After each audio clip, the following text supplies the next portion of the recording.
Halo,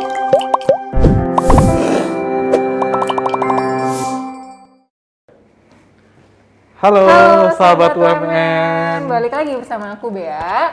Dan saya Novi. Nah, kali ini aku nggak sama Kak Siswa nih. Kak Siswa kemana Kak Bea? Dia mau nggak eksis dulu kali Dia ini mau ya. eksis ya. Nah, Oke, gantian oke. Kak Novi yang eksis. Oh ya, siap. Oke. Oke. Kali ini kita bakal ngobrol-ngobrol nih Kak Novi sama alumni Di UMN. UMN dari Jurusan Strategi Strategic Communication. Nah, alumni yang akan kita undang ini sudah bekerja di Grab Indonesia. Iya. Seperti apa? Langsung Langsung aja aja. kita cus. Nah, Sobat UMN kita sekarang sudah bersama Kak Billy Cailani. Halo Kak Billy. Halo. Selamat siang. Selamat siang. Nah, mungkin bisa nih perkenalan dulu Kak Billy, perkenalan nama, kemudian angkatan berapa, jurusan apa, sama ambil peminatan apa Kak. Silakan Kak. Halo semuanya. Pertama-tama thank you banget udah diajak untuk join di acara podcast ini. Truly an honor. Nama saya Billy. Saya mahasiswa UMN, alumni UMN lebih tepatnya angkatan 2011. Jurusannya ilmu komunikasi. Peminatannya adalah public relations, jadi masih pakai nama lama nih. Kalau sekarang kan udah strategic communications ya kalau nggak salah. Communication. Ya, betul. Gitu. Oke. Silakan. Kak Bea, kan kemarin kita janjian sama Kak Billy kan bukan tanpa alasan. Iya. Sebenarnya buat teman-teman sahabat UMN di rumah juga, kita undang Kak Billy ke sini untuk kita ngobrolin soal pengalamannya Kak Billy. Iya, selama berkuliah di jurusan Selama Strategi berkuliah dan kemudian lanjut S2 di luar negeri, nanti Kak Billy akan cerita banyak, kemudian sampai akhirnya sekarang berkarir di salah satu perusahaan ternama di Indonesia ya. Keren begitu. Oke, kita mulai dulu dari awal aja sebenarnya. Kak Billy kalau boleh tanya sih, kalau boleh cerita, sebelum masuk kuliah, kita flashback dulu nih. Sebelum masuk kuliah, cita-citanya apa sih sebenarnya? Dulu SMA di mana deh? Saya SMA dulu di SMA Negeri 1 di Samarinda, Kalimantan Timur. Kalau cita-cita ini kalau orang masih kecil kan cita-citanya dokter, astronot. Kalau pas saya masih SMA tuh cita-citanya apa ya? Saya tuh sempat suka banget sama teknologi. Jadi waktu itu tuh pengen jadi programmer gitu. Dan emang waktu itu juga pertama kali sebenarnya diterima di UMN itu bukan jurusan komunikasi. Jadi sebenarnya pas masuk UMN itu jurusannya diterima di IT. Cuma emang selama SMA itu saya sibuknya tuh saya anak IPA dulu pas SMA, cuma sibuknya itu kegiatan anak IPS.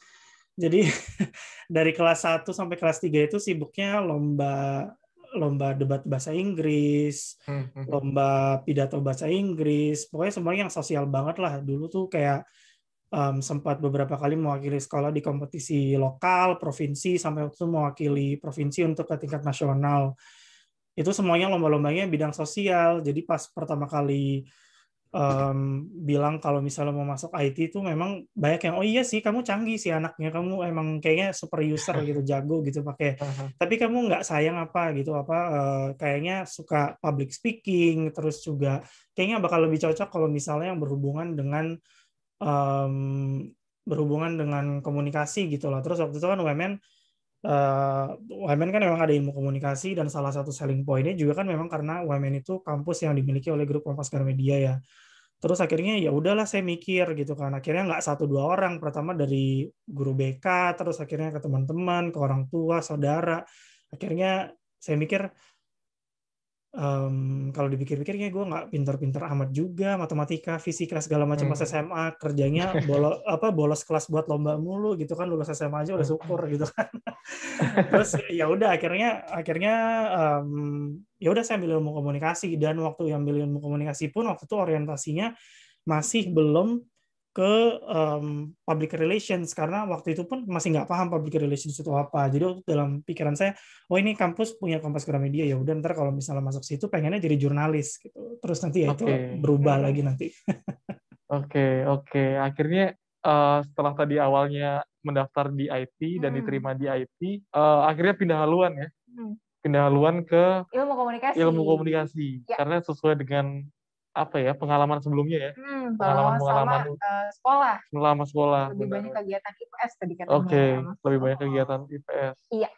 Oke, akhirnya kita masuk ke ketika di kuliah. Apa yang kamu temukan selama di kuliah? Jadi pas masuk UMN itu kan waktu itu dengan mindsetnya masih saya pengen jadi jurnalis TV, kayaknya seru nih gitu kan. Terus pas semester 1, semester 2 itu kan memang waktu itu kita belum penjurusan ya. Jadi kayak istilahnya masih mencari jati diri lah sebelum kita memutuskan ke PR ataupun ke jurnalistik gitu kan. Terus ya udah nyoba dua-duanya dan memang ternyata waktu itu akhirnya sadar kalau kayaknya saya bukan orang lapangan deh. Kayaknya saya bukan orang lapangan. Kalau jurnalis kan harus banyak di lapangan, terus juga tantangannya beda gitu ya. Maksudnya kayaknya bukan saya banget gitu. Pada akhirnya ya udah ngelihat kayaknya lebih cocok di PR. Toh di PR juga kalau orang sering salah kaprah mikirnya kalau misalnya di jurnalistik tuh mesti jago nulis, di PR tuh juga harus jago nulis karena jurnalis kan juga terima materi dari orang PR gitu kan, maksudnya habis itu mereka edit lagi gitu kan. Jadi kalau di PR juga memang nulis itu penting banget. Jadi ya udah saya akhirnya milih masuk PR, nggak nyesel sih sampai sekarang. Jangan sampai nyesel pokoknya. Oke, mungkin tadi kan Kak Billy ada mention tuh ada peminatan jurusan ya. Mungkin sahabat UMN yang belum tahu kalau dulu jurusan strategi communication dan multimedia jurnalistik itu masih digabung nih, Kak Novi. Jadi masih ada peminatan di semester 3 kita pilih PR atau strategi communication atau jurnalistik. Cuma kan kalau sekarang udah program studi sendiri-sendiri ya. Nah, Kak Billy, sekarang kan tadi udah sharing tuh gimana sih rasanya kuliah di PR, terus tadi udah sempat mention juga kenapa pilih PR kan. Nah, kalau dari mau nanya nih Kak, selama berkuliah apa sih yang didapetin misalnya dari fasilitas, dosen, terus pembelajarannya gimana? Tadi kan Kak Billy juga sempat ada mention katanya ternyata di PR juga harus jago nulis, bukan cuma jurnalistik aja. Boleh di-share Kak mungkin? Jadi dulu selama di UMN sih menyenangkan ya karena banyak sekali dosen-dosen yang mengajar juga praktisi. Jadi banyaklah contohnya kita kan waktu itu ngelihat kayak bapak ini, ibu ini, kita ngelihat bahkan di dalam PR pun masih banyak banget peminatannya lagi kan, nggak mentok PR ya udah PR doang gitu kan, masih banyak lagi peminatannya dan perlu skill set yang beda-beda juga. Jadi senang sih selama di UMN itu banyak contohnya yang kita akhirnya bisa lebih mengorientasikan nanti kita mau jadi apa ke depannya itu udah ada contohnya. Dan juga senangnya juga dulu karena sampai sekarang juga sih ya, sampai sekarang kan diwajibkan magang ya, magang. Jadi it's a good thing karena banyak teman-teman saya yang setelah magang tuh baru kayak kayaknya saya nggak cocok di ini, kayaknya saya nggak cocok di itu, daripada udah masuk dunia kerja baru kayaknya saya salah deh gitu. Kalau udah masuk dunia kerja kan biasanya sering banget udah susah lah gitu kan, udah ganti arah itu lebih sulit, apalagi itu udah nempel kan di CV-nya gitu.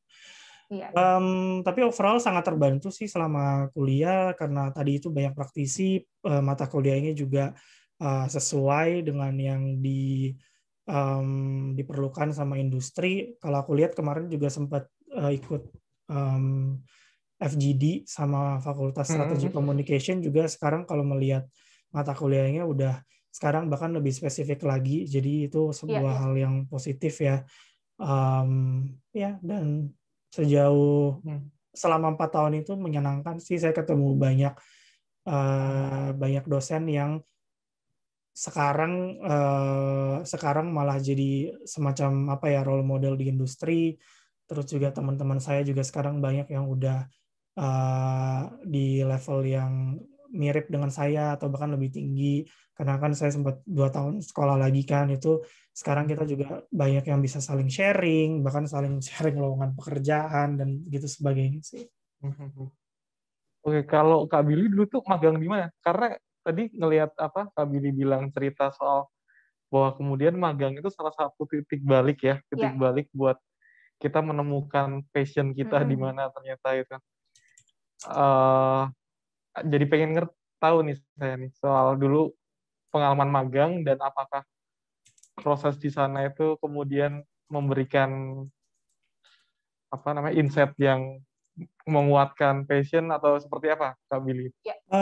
Kalau saya kan waktu itu mau pas sebelum magang itu nggak tahu ya kalau PR itu ada yang di corporate, ada yang di agency gitu kan. Tapi banyak ngobrol sama teman-teman, banyak ngobrol sama senior saya juga. Oh, PR tuh beda, ada yang di in-house, ada yang di agency. Dan banyak yang menyarankan waktu itu adalah kalau masih di awal karir, mumpung masih muda, cobalah dulu di agency, baru nanti memutuskan mau di corporate kah atau mau tetap di agency. Sekali lagi, ini saran bisa berlaku buat orang lain, bisa enggak ya, karena ada orang yang dari awal memang enggak, saya udah jelas nih maunya apa gitu, udah jelas mau masuk misalnya di government relations, mau di perusahaan A, udah tuh silakan. Cuma kalau saya waktu itu emang masih bingung juga pengennya PR tuh spesifiknya di apa, terus ya udah akhirnya saya magang di agency. Saya magang tuh sempat 8 bulan totalnya, dari yang diperlukan kampus kan waktu itu cuma 3 bulan. Cuma waktu saya udah semester akhir udah tinggal dikit juga, ya udah bablas aja sekalian biar banyak pengalaman juga. Dan memang dari magang itu akhirnya saya dapat kerjaan tetap, itu agensi yang tempat saya kerja dari lulus kuliah sampai sebelum kuliah S2. Jadi saya sempat 4 tahun di agensi, lumayan lah macam-macam. Sempat megang beberapa klien dari otomotif. Waktu itu saya megang BMW, Mini, Vespa, Piaggio, terus klien teknologi kayak Intel, NetApp, terus juga beberapa klien pharmaceutical kayak MSD kayak gitu, macam-macam lah. Jadi sempat nyoba banyak industri. Dan waktu salah satu teknologi juga megang Grab. Jadi waktu itu sempat 2-3 tahun deh kalau nggak salah megang account Grab itu. Dan di situ emang akhirnya ya emang kayaknya saya suka PR tuh di bidang teknologi gitu kan. Udah terus tapi jeda dulu kan waktu itu akhirnya saya sekolah dulu. Iya. Jadi kepake dua-duanya ya. Waktu itu suka di IPA, kemudian ternyata suka sebagai PR di perusahaan-perusahaan apa yang relate dengan teknologi juga gitu kan. Tapi waktu magang itu juga di bagian PR juga. Ya kita sebagai magang kan ya kita ikut tim account yang ada di dalam agensi itu. Ya, itu di agensi apa Kak Billy kalau bisa? Saya dulu di Weber Shandwick. Jadi itu adalah agensi PR under Interpublic Group, salah satu yang paling besar globally, nomor 2 kalau nggak salah, sampai sekarang masih nomor 2 di seingat saya. Dan saya kerja di Indonesia. Oke. Untuk bisa dapat magang di tempat itu waktu itu gimana ceritanya? Nyari-nyari kah atau memang ada link dari kampus? Saya nekat aja sih ngirim surat lamaran waktu itu. Ini sih yang sering salah kaprah di mahasiswa semester 6, semester 7. Just because nggak ada lowongan di website bukan berarti kalian nggak bisa nyari kerjaan di situ. Sekarang kan ada LinkedIn tuh ya, daripada LinkedIn tuh dipakai cuma LinkedIn tuh sering banget aku lihat sekarang anak-anak kuliahan yang udah makainya bagus, tapi ada juga yang masih kayak LinkedIn tapi fotonya foto selfie gitu, terus isinya nggak ada, nggak lengkap kegiatan di kampus apa yang udah dilakuin nggak ada. LinkedIn itu bagus banget buat kita networking. Dari situ networking aja, kenalan, ngobrol, bisa dapat magang dari situ. Kalau kebetulan sih magang saya dulu emang saya nekat aja ngirim email, terus emang lagi ada perlu ya udah masuk aja. Oke, jadi memang inisiatif sendiri ya. Dan akhirnya diterima gitu kan. Akhirnya diterima magang. Dan tadi ada tips nih dari Kak Billy kan tadi bilang ke anak-anak sahabat UMN ya, termasuk yang mahasiswa ataupun calon mahasiswa, kalaupun nggak ada lowongan di website-nya, nekat aja coba jangan aja. Takut ya gitu. Pengennya di mana, hajar gitu kan. Betul. Pengennya di mana, hajar gitu ya. Gini loh, soalnya kan kayak nggak cuma mau kerjaan ya, misalnya udah dikontak terus memang nggak ada lowongan.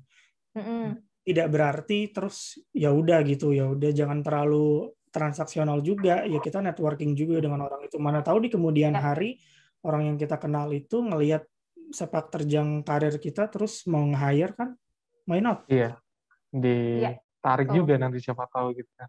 Ya, terutama anak Oke. PR itu harus penting lah koneksi itu. Kalian kalau nggak kenal sama orang, bingung kalian nanti pas kerja. Iya, iya benar. PR harus kenal dengan orang banyak ya, dengan media segala macam. Hmm. Oke, terus lanjut nih. Kan setelah magang kan Kak Billy lulus ya? Iya. Setelah magang skripsi dan seterusnya kan lulus. Berarti melanjutkan di perusahaan yang sama ya? Iya. Selama 4 tahun. Total sama magang tuh 4 tahun. Akhirnya oke. Setelah sama magang 4 tahun, kemudian akhirnya lanjut S2 ya? Betul. Di mana Kak Billy? Saya waktu itu S2 di New York University di Amerika. Oke, itu ceritanya gimana tuh? Kok kepikiran buat ambil S2 dan kemudian untuk sampai bisa sampai ke New York University itu? Jadi waktu itu kan udah jalan kerja sekitar 3 tahunan lah ya, sekitar 3 tahun, terus masuk mau tahun keempat itu udah mulai agak berasa kok kayaknya agak stagnan gitu ya, pengen belajar sesuatu yang baru. Terus waktu itu ngelihat memang lagi ada buka beasiswa, tapi saya nge-apply sekolahnya dulu sih waktu itu, nge-apply sekolahnya dulu. Terus udah dapat sekolahnya waktu itu ada 2 kampus. Terus nge-apply beasiswa dan kebetulan dapat. Jadi ya udah berangkat. Oke. Beasiswa apa nih? Dari pemerintah? Saya waktu itu beasiswa dari Kementerian Keuangan, dari lembaga pengelola dana pendidikan, salah satu yang cukup banyak orang tahu juga ya. LPDP ya. Ya. Oke. Di sana ambil jurusan apa, Kak Billy? Saya kan karena memang masih ada keinginan kalau misalnya sudah berkarir itu mau juga ngajar, jadi waktu saya ambilnya linear sih. Saya ngambilnya Master of Science in Public Relations and Corporate Communications, jadi masih satu jalur kalau misalnya nanti saya mau ngajar atau mungkin ada keinginan di akademisi mungkin. Oke. Nah tadi Kak Willy kan udah sharing nih Kak Novi soal gimana kuliah, terus magang, terus lagi melanjutkan S2 ya. Nah tadi aku contek-contek dari link ini ya Kak Billy nih. Kak Billy ini sekarang bekerja di salah satu perusahaan transportasi online bernama di Indonesia. Mungkin boleh disebutin Kak Billy sekarang bekerja di mana dan sebagai apa? Nah ini yang salah nih, kita ini bukan perusahaan transportasi online. Jadi ini adalah perusahaan super app, karena sekarang itu transportasi itu adalah satu bagian dari ekosistem yang gede banget, dari ada keuangan digital, dari pengiriman, terus juga dari kesehatan gitu segala macam. Sekarang udah banyak banget. Jadi transportasi itu udah hanya salah satu bagian daripada ekosistem super app kita ini. Saya sekarang kerja di Grab Indonesia sebagai Communications Assistant Manager. Sekarang itu saya in charge untuk public relations untuk Grab Food, Grab Mart, dan Grab Kitchen. Oke. Yang dikerjakan apa tuh Kak Billy? Jadi kalau sekarang ini kan saya megang khusus untuk GrabFood, GrabMart, sama Grab Kitchen ya. Ya semua yang berhubungan dengan komunikasi eksternal, yaitu dengan berurusan dengan media, terus juga saya kerja sama dengan marketing untuk bantu support campaign, terus juga kita engage dengan stakeholder, baik itu dari swasta maupun dari pemerintah. Jadi segala bentuk komunikasi eksternal itu saya pasti ada di situ lah, kira-kira seperti itu. Oke, jadi Kak Billy berarti benar-benar dari pengalaman semenjak memutuskan kuliah di PR sampai akhirnya karir di titik ini semua masih linear nih ya Kak Billy ya?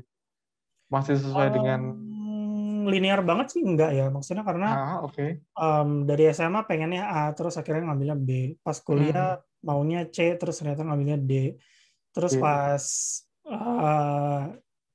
pertama di agency nyoba FGH, akhirnya yang nyangkut apa.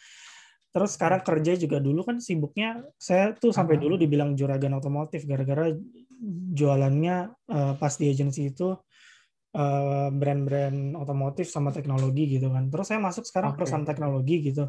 Tapi juga saya masuk tapi di subsektor yang lebih ke arah consumer. Jadi sampai sekarang sih ya masih sebuah proses pembelajaran ya. Maksudnya dibilang garisnya lurus tuh enggak sih. Masih belok-belok tapi kan grafiknya naik terus gitu kan. Grafiknya masih naik terus. Puji Tuhan ya masih naik terus. Masih ya. Gitu ya. Oke. Nah, kalau ngomong-ngomong pengalaman jenjang karir dan seterusnya itu sebenarnya apa sih nilai-nilai yang masih Kak Billy pakai sampai sekarang yang didapat ketika semasa kuliah? Mungkin ini Kak, mungkin apa sih pembelajaran di UMN yang bisa mix and match sama pekerjaan yang Kak Billy tekuni sekarang gitu. Ada nggak misalnya pasti dari banyak yang kepake kan ya, itu. Pas gitu. Menulis kah atau apa? Gitu. Apa ya, perbanyak baca sih ya nomor satu ya. Kalau kita kan PR itu orang sering salah kaprah, dikirain kan kita cuma ngomong, public speaking dan lain-lain. Terus kan saya tadi udah bilang kita juga banyak menulis. Nah, bisa menulis ini tuh dari banyak membaca. Jadi kalau misalnya membacanya sedikit ya yang bisa Anda tulis juga cuma sedikit, dan di end produknya ketika mau diomongin, mau dikomunikasikan nggak banyak juga kan. Itu satu, harus banyak baca. Terus dua itu jangan berasumsi kalau kalian itu anak kuliahan jadi ya udah kuliah aja gitu. Jangan. Berorganisasi di kampus itu bagus, cuma akan lebih bagus lagi kalau misalnya kalian juga selama kuliah itu networking langsung dengan orang-orang di industri. Sekarang ini kan kita udah punya komunikasi itu udah punya segala jalur lah ya, nggak cuma LinkedIn. Kalian mau ngajak kenalan lewat Instagram, kamu lewat apa juga udah bisa sekarang kan. Jadi jangan dibatasin sih apa sih namanya itu yang saya pelajarin juga pas saya kuliah S2 itu benar-benar if you want it you go grab it. Kalau enggak ya nggak ada yang kita nggak akan dapat apa yang kita mau. Itu kita harus berani lah. Terus juga dosen kalian itu bisa jadi partner kerja kalian di kemudian hari. Banyak teman saya yang dulu S1 sekarang kerja bareng sama dosen-dosen dulu yang yang pas zaman kuliah di UMN juga. Jadi apa pesannya? Posisikan diri kalian itu sebagai seorang profesional. Walaupun kalian masih mahasiswa, put yourself in the mindset of a PR or marketer, like marketing professional already gitu. Jadi dari situ tuh kalian lama-lama akan bangun reputasi kalian juga, karena mau gimana pun di industri komunikasi personal branding itu penting banget gitu. Nah, sahabat UMN, dengarlah pesan Kak Billy ya. Berpengalaman nih. Banyak banget pesan dari Kak Billy ya yang tadi bisa kita pelajarin. Karena kalau ngelihat Kak Billy barusan ngomong ini, sebenarnya balik lagi ya, kelihatannya Kak Billy ini memang semasa kuliah itu memang sangat aktif ya. Iya, tuh. Sangat aktif. Terus sebenarnya justru saya dulu tuh nggak gitu aktif pas S1 nih. Saya kayak kalau ada hal yang bisa saya perbaikin pas S1 itu adalah saya harus networking lebih gede. Saya sempat networking cuma agak telat. Kalau aku sih saranin ke kalian semua dari semester 1, semester 2 ikutin lah acara-acara di industri. Sekarang kan apalagi lagi pandemi kayak gini, work from home, semua acara industri jadinya virtual kan. Jadi online, nggak usah datang kayak langsung ke lokasi. Kalau dulu kan saya ngekos di Gading Serpong susah banget tuh, harus naik kereta lah, naik bis shuttle lah sampai ke Jakarta buat kenalan sama orang-orang ini. Sekarang berhubung semuanya virtual dan begitu ikut Zoom langsung kelihatan namanya siapa, alamat emailnya siapa, itu kesempatan banget buat kenalan. Gitu sih. Jadi poin pentingnya juga adalah networking. Semenjak kuliah jangan malu-malu ya Kak Billy. Iya, jangan malu-malu. Jangan malu-malu. Tapi networking jangan malu-maluin juga jangan malu-maluin, benar, jangan malu-maluin. Ininya harus diisi juga. Jadi segala bacaan lah, apa sih sekarang yang lagi dibicarain di industri, gitu-gitu sih harus sudah siap dulu baru maju. Kalau enggak mah ntar alma mater. Iya benar. Kalau bisa kita banggain. Kan? Iya betul. Kak Billy, mungkin aku mau nanya nih, Kak Billy pernah nggak sih ikut organisasi atau UKM selama kuliah di UMN? Pernah nggak nih Kak? Kalau dulu pas di UMN itu aku sempat sampai semester 3 masih ikut. Aku nggak tahu deh sekarang masih ada apa enggak klub English Clubnya. English Clubnya masih ada. UMN. Waktu itu sempat ikut sampai semester 2, tapi saya nggak itu sih, nggak cuma sempat jadi kayak head of department gitu sebentar doang. Terus saya mengundurkan diri. Terus waktu itu aku kerja sambilan, kerja part time sempat lah ikut panitia 1-2 gitu, tapi habis itu lebih banyak memang akhirnya pas magang itu baru mulai kenal dengan orang-orang di industri, yang di situ baru kenalan A, B, C, D. Oke. Kalau selama masa kuliah, mata kuliah yang paling disenengin apa? Kenapa tuh?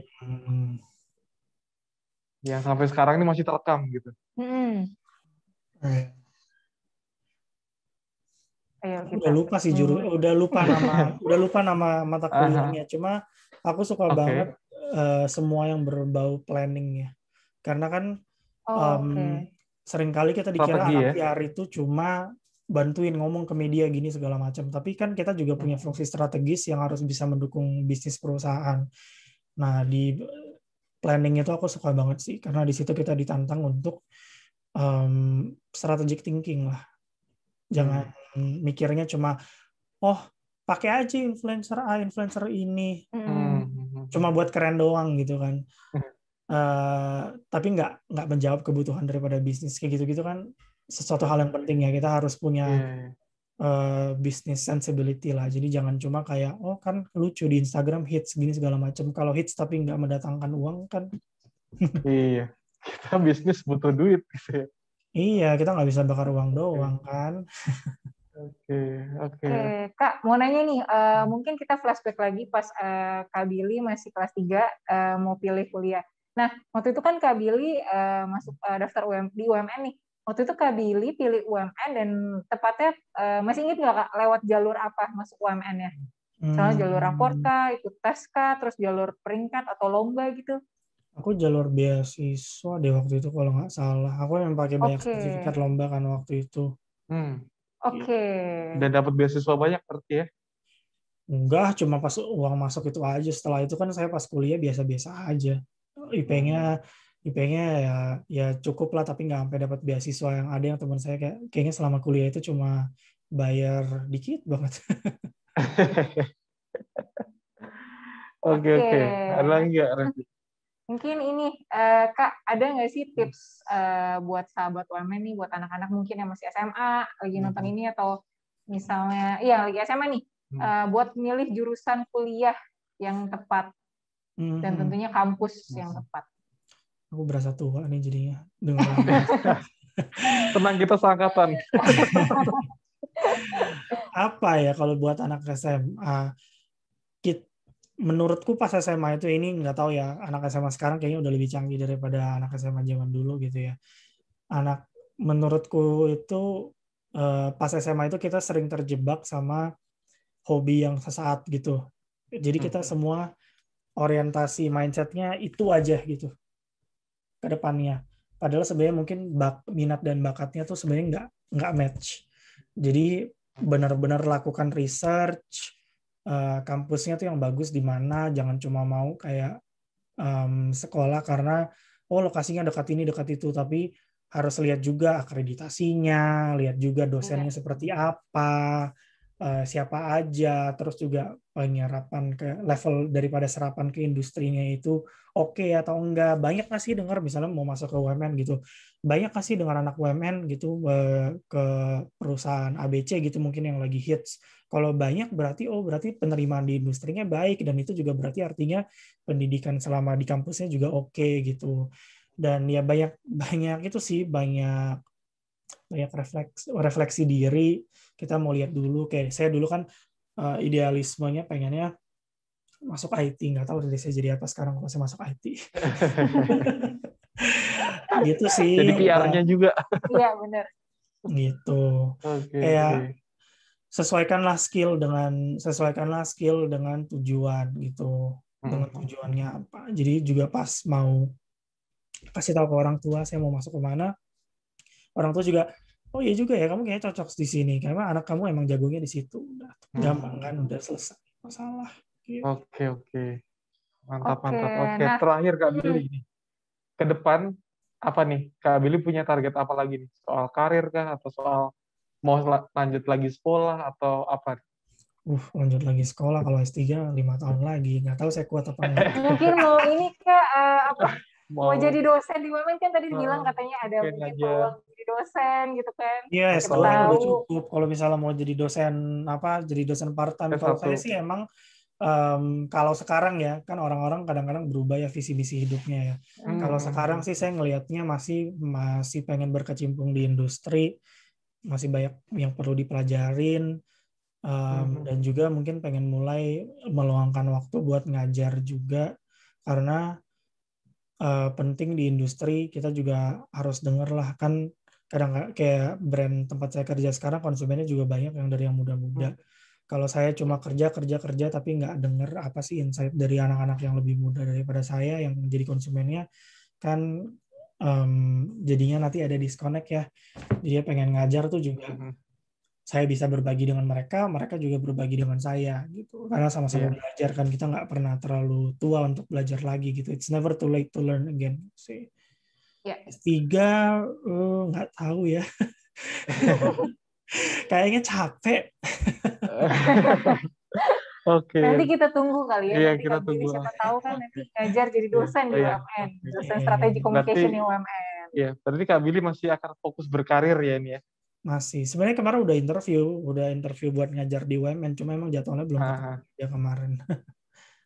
Oke, Kak, mungkin terakhir banget nih. Mungkin ajakan nih buat sahabat UMN yang masih SMA untuk masuk UMN nih.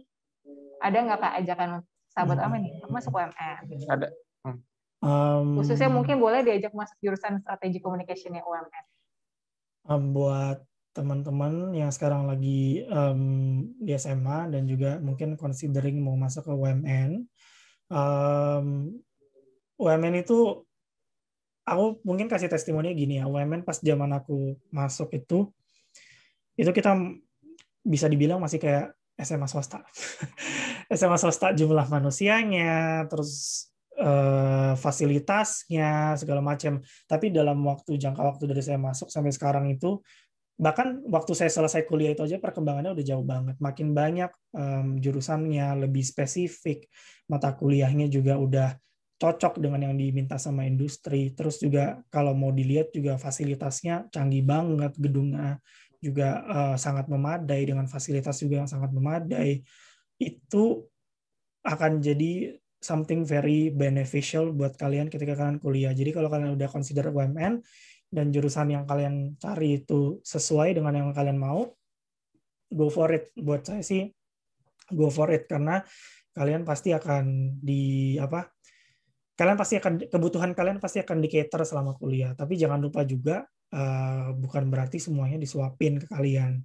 Jangan ke kampus terus pulang rebahan aja, tapi juga harus networking, harus banyak baca, harus tahu banyak isu industri. Itu yang penting, karena fondasi yang dikasih dari kampus itu penting, tapi nanti apa yang kalian tambahkan di atas itu yang akan make a difference ketika kalian udah di industri. Banyak kok yang lulus IPK-nya 4, tapi sekarang ya karena dia nggak sambil menambah yang di atas yang dipelajari kampus itu stagnan aja gitu. Jadi bagus kalian udah milih UMN, tapi jangan lupa jangan cuma bergantung sama UMN-nya, kalian juga harus memperkaya diri. Oke, saran yang sangat bagus untuk sahabat UMN. Karena Kak Billy pun sudah punya pencapaian karir kayak gini aja masih mengembangkan terus gitu. Iya, masih berkoneksi dengan orang lain, terus cuma dari perusahaan doang. Oke, terima kasih Kak Billy untuk sharing-sharingnya di podcast UMN. Kita tunggu siapa tahu nanti tahun depan atau kita tahun ketemu ini di jadi sini dosen. Ya? Jadi dosen di UMN. Amin ya. Oke, terima kasih Kak Billy. Terima kasih juga sudah diundang. Terima kasih. Nah itu tadi sahabat UMN, kita udah ngobrol banyak dengan Kak Billy ya, Kak Bea ya. Kak Billy, jadi buat sahabat UMN yang tahun ini masuk kuliah, Dan mau masuk jurusan strategi communication? Iya, seperti Kak Billy. Iya, langsung aja daftar di pmb.umn.ac.id. Betul. Kalau masih ada yang ragu-ragu, bisa buka di www.umn.ac.id. Cari tombol pop-up apa, Kak Bia? Yang logo WhatsApp. Yuk, iya. Chat aja. Yuk, chat aja. Klik di situ dan langsung chat aja. Di situ nanti akan ada yang langsung balas. Iya, menjawab semua keraguan kamu tentang jurusan strategi communication dan UMN. Yes, kalau mau lihat-lihat di sosial medianya ada di mana, Kak Bia? Di Instagram di @Universitas Multimedia Nusantara dan di @pmb.umn, dan di Facebook dan YouTube ada di Universitas Multimedia Nusantara, dan di TikTok ada di @join.umn. Oke, gitu aja. Sampai jumpa di podcast berikutnya. Dadah, kita Dadah. tunggu. Sampai ketemu. Sampai ketemu.